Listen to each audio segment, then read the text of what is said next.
Quick, Sam's gone to work. We borrowed her ultrasonic cleaner. We're back on the Brazilian pellets again. We've got the rifle RTXs and I've got some new ones to play with. These are called Thunders. Again, these are a 177. These are a super heavyweight, 13 odd grains. I'm going to move the camera around and show you what we're going to do, but we're going to do some pellet prep with these today. And I've also got this sludgy looking material in here is a graphene based lubricant. So we're going to clean these up. We're going to lube those. We're also going to test these ones and push the ranges right out. So I'm just going to quickly bring you in and show you what we've got. Okay then, so we've used these RTXs before. These are made by a firm called Rifle over in Brazil. Now, these are actually a really nicely made pellet. These are the 177s. This is one of their premium range. The only downside to these is that they were quite heavily coated in a lubricant of sorts. And because of that, they were getting a bit gummed up, loading them into the actual rifles themselves. But also, there was quite a lot of lead flakes that were actually stuck to them. So we're going to prep some of these. They're going to go into the ultrasonic cleaner. I'm just going to give them a wash in some water. And then we're going to lube those up with this graphene-based lubricant. Now, graphene is a bit of a wonder material, derived from carbon, I believe, but it's got very good lubrication properties and also corrosion resistance properties. So once we've washed these, hopefully we can just get a few drops of those on there and see what happens. Now, these performed pretty well. They are incredibly well put together. So just purely from the sort of consistency of manufacture, they have to be worth a try. Right, these ones here, these are called the Thunders. So we haven't tried these ones before. I quite like a heavy pellet, and these ones come in at just over 13 grain. So certainly in 177, they're primarily aimed more at the FAC power levels, but we're going to run them out today. I've given them a quick pick through. They're actually very consistent again in terms of their manufacture. They come up pretty much bang on the quoted weight, just a tiny bit above the quoted head size of 4.50. That's what they quoted at. They come in at just a smidge under 4.51. So I'm quite looking forward to trying these. I like a heavy pellet, certainly when you're shooting from fixed known distances. I don't mind a heavy pellet. And I'm also curious to see how they go. So I'm going to break these in half. Some of them we're going to use straight out of the little tin. We're going to lube half of those. And of course, we've used these already in a previous video. Now, if you haven't seen the previous video, I'll put a link up in the corner here somewhere. Right, so I've just chucked them into the old ultrasonic cleaner carefully. I've just got some warm water in there at the moment. I've got no cleaning fluids or anything like that. Annoyingly, the little basket that you get with these, they fall through the holes, so I might have to get a little tea strainer type thing going forward. But they're in there just with the water. Let's get that on.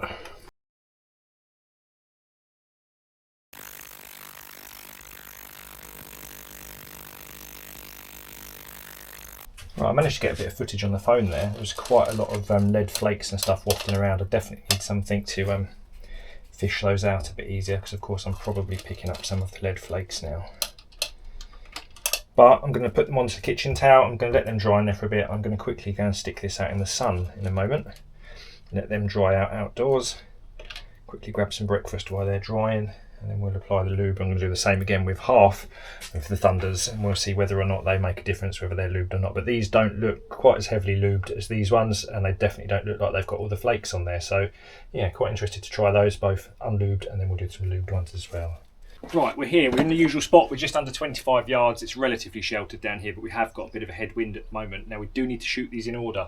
So I've got them both bagged up now. I've just put them into the Ziploc bags with a few little drops of the old lube on there. They've now sort of flashed off, so they're relatively dry, but we do need to shoot the Thunders, the unlubed ones first. We're just going to chuck a couple down at the card. Interestingly, obviously I've cleaned both of these in the old ultrasonic cleaner. The Thunders, so the new ones, they were definitely an awful lot cleaner. There was less stuff coming off of them, less flakes and things like that. So they would probably be usable straight from the tin if they're any good. So we're going to quickly start with these, just make sure that they're safe, get on the card, and then we'll have to swap over to the lubed ones after that. Now the rifle itself is set up for JSB heavies. They're a 10.34 grain pellet, so these are another 3 grains heavier, so it stands to reason that even at 25 yards they're going to be dropping a fair bit more already. What? Has that literally just gone through the same hole, or have we completely missed the board? Well, that's a very encouraging start. I think that bit at the top's more of a tear on the paper. Just give the scope a quick adjustment and see if we can bring it somewhere a bit nearer to an actual 0. That'd be useful for when we get out in the field. Now, I'm really lucky we're in the shade at the moment. It's 32 degrees out in the sun at the moment. I'm not going to adjust that windage. I'm just going to leave it coming in just to the right of the crosshairs. Wish I had some of the proper card now, you know, the beige card from the NSRA targets. What? I've got to be honest, they look really good. They've cleaned up nicely, there wasn't a lot of crud on them. And first impressions, although we've only got a few through at the moment, looking very promising. So we've got a little bit of a wind drift going on, we've got a little bit of movement up in the table here. We've done quite a lot of testing previously. My average group size down here off of this table with a decent pellet, somewhere around 7.5mm, something like that.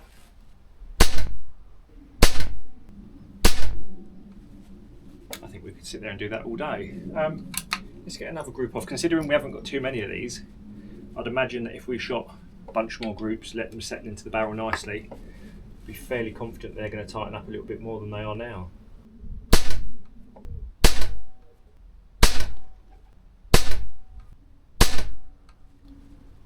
Wow, that's pretty good. Let's go and have a look at those. We've only got 3 left that aren't lubed. So what can we do? We're going to swap over and just do a couple of little shots off with the lubed ones, but that's quite impressive.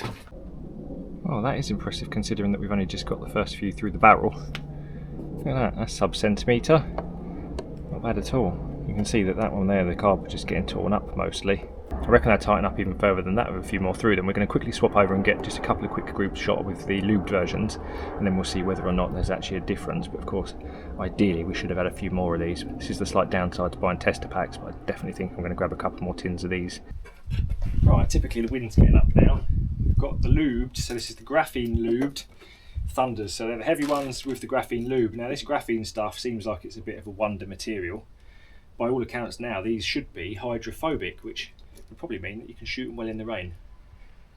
That was a joke, but it supposedly has very good lubrication properties. They certainly feel alright, they don't feel too bad. These ones probably didn't need a wash in the first place, however, I was very curious. The main reason, of course, was with the lubing was to do the RTXs, because obviously they were quite grotty, and I was sure that they've got more to give. But we're just going to get a couple of groups shot here quickly.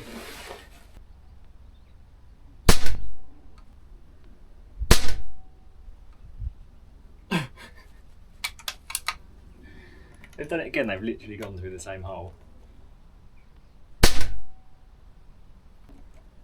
considering that not many people in Europe had heard of these, even a year ago, I've got to be honest, they seem to be pretty good. I have absolutely no affiliation with the brand or any of the people that sell them, but I'm enjoying using them. I could definitely see a use for these, especially in the Catran, if that shoots these nicely. In fact, it shot the RTXs pretty well. I'd like to try some of these through the Catran, because I reckon they'd make a great pest control pellet through the winter.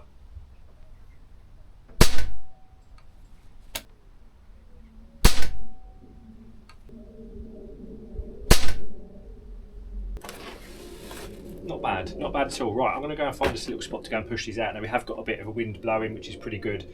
A lot of you always ask me, why do I shoot in the wind? Well, more time, especially if you shoot outdoors, of course, you need to spend the time in the wind, getting used to how your rifle, how your barrel and ammo drifts and everything else. Competitions are won, legends are made in the wind. It's all right shooting down sort of fairly sheltered spots like this, but you certainly learn an awful lot more about yourself, your rifle and your ammo in the wind. So that's what we're going to go and do now. Right, just getting everything moved around. We're going to go out to 45 yards. We're going to shoot it prone off the bag, off of the deck. So this is the target we've got. So just a standard cross on here. I'm going to use the 25-yard aim point. As you've just seen, we're pretty close to a rough zero on there. Now we're going to have almost an sort of direct headwind today, so that's going to push the pellets down slightly. So we're going to probably experience a little more drop than we would do, especially if we had a tailwind like we have done in previous videos. So just going to get a few groups shot, see what the drifts and the drops are like. I'm just going to have to make a judgment call using my little windicator feather to see how consistent they are. So get everything moved around and we'll get out there, shall we? Right, 45 decent paces. It's too hot to get the tape measure out.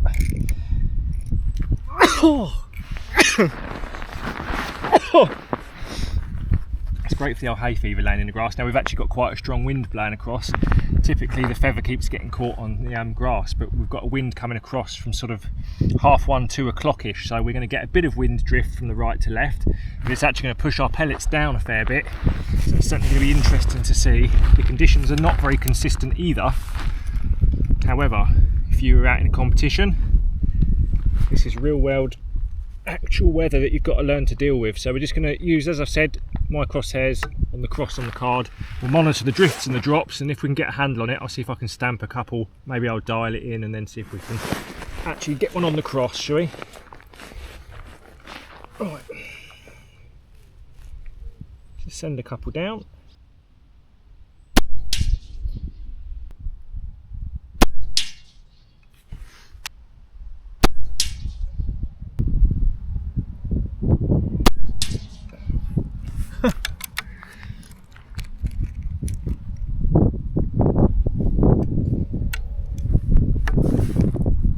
Yeah, I'm definitely buying some more of these.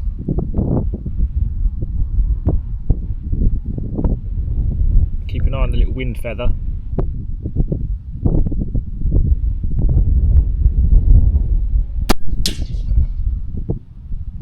Right, let's see if I can actually stamp one on that cross. So I've already got 5 clicks on there. I want to give it 20 clicks.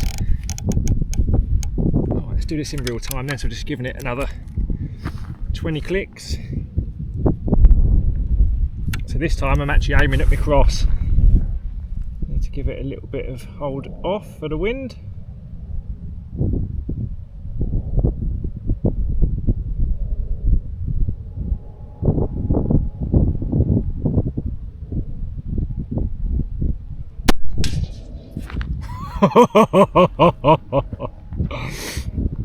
Right, in an instance like this, you quit while you're ahead.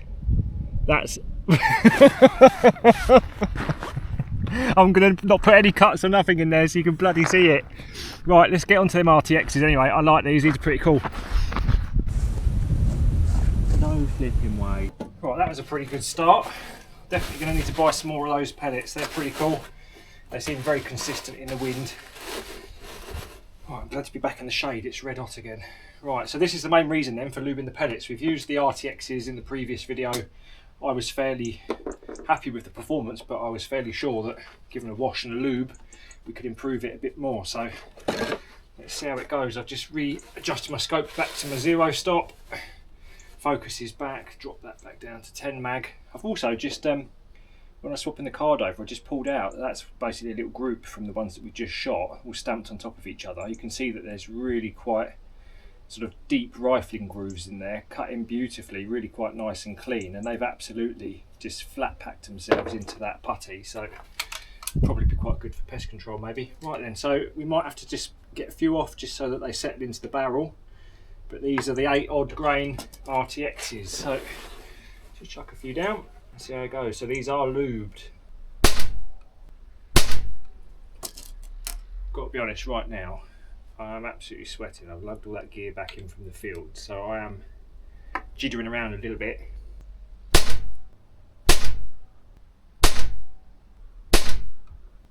Well, they definitely feel a bit nicer to load. They're nicer on the old fingers. So although the groups at the moment aren't really any better than the unlubed ones, I certainly feel more confident with them now. So they feel a lot better. And of course we're back on the 0 for the JSB heavies. These of course are 8.6, something like that, can't remember. So of course they're coming in slightly above the point of aim for the heavies.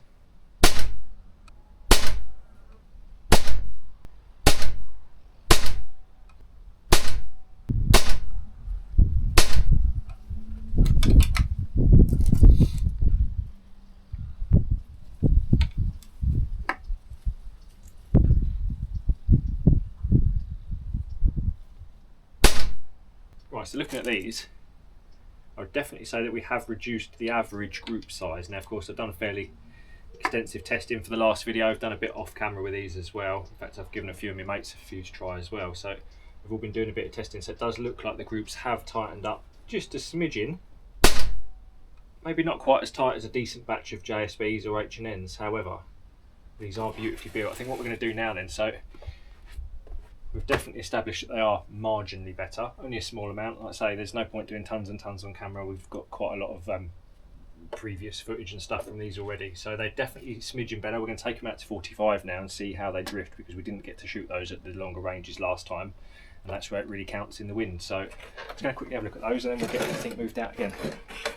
Right then, considering my heart rate's up, I've lugged all that gear back in. They've settled down quite nicely, little cloverleaf groups there, and some of that's definitely down to me wobbling, so I'm absolutely certain that we have improved them from the previous ones when they were unwashed and unlubed. I'm going to get everything moved back out to 45 because I really want to see how these compare to the heavies in the wind. Right, then we're heading back out to 45. So what I've done, I've just literally put a little green circle around the pellets. So this was the card obviously that we've just used for the heavies. We're going to use exactly the same aim point, so we should see that they probably come in up here somewhere, but I'm also expecting that there's going to be quite a bit more drift with these lighter pellets. Whether or not they're going to group as tight as that, I do not know. Okay, so back out 45 decent paces, RTXs, so these are the lubed ones again. Straight on the same card, exactly as before.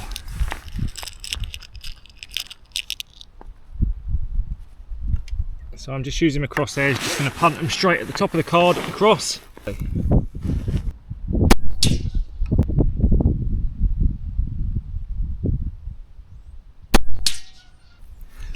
That wind had almost completely died off for that second when I let that one go. I've got the little feather spun round so you can see it, but obviously I can't really see it at the moment. Right, wind's picking up a bit now. There you go. How good's that? So in consistent conditions, these are very consistent. The wind angle's changed slightly. Oh, look at that. This is what I mean about shooting in the wind. You learn far more about your ammo and your rifle in conditions like this when it's quite testing. Wow. You know what? The group's at 25 off the wobbly table. Adequate, not amazing. Oh come on, these tins are horrible. However, off the deck like this, we're a lot more stable. The wind conditions are fairly consistent. We've got one that's gone off to the right a little bit where the wind died off to basically nothing. And the wind's died right off again. Look, it probably end up near the centre line. Ready? Bang on. Shall we see if we can stamp one then on the top of that other pellet hole that I shot? What we need to do, let's just measure that off. So from where we're aiming now, we've got basically 1 mil dot. Let's give that 10 clicks then. So that would actually be about 12 clicks from a 25-yard zero. Don't forget we didn't zero it down the other end. We were coming in slightly above the point of aim. Let's see if we can stamp one on that other hole, shall we?